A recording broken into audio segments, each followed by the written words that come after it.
This is an amazing fact, but did you know there are only two people Jesus ever specifically told us to remember? One is obvious. Jesus said, "Do this in remembrance of me," himself.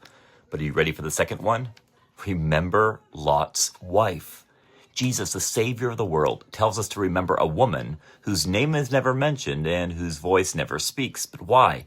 Because her story shouts to the reality of our lives. She was rescued by angels, dragged out of judgment, delivered by mercy. Yet her heart stayed behind in a place of judgment. One glance back and she turns to salt. And not because she just disobeyed a command, but because she exposed a divided allegiance. She may have left Sodom, but her heart remained there. And why? Well, where your treasure is, there your heart will be also. Jesus places her beside himself because we must choose whom to follow. She looked back in longing, but he looked forward in surrender. She froze in regret, but he marched toward the cross. She couldn't leave her world behind, but he gave up everything to bring us into his kingdom. Her story is not about location, but about loyalty, and Jesus' warning is clear. Whoever seeks to preserve his life will lose it, but whoever loses his life will keep it.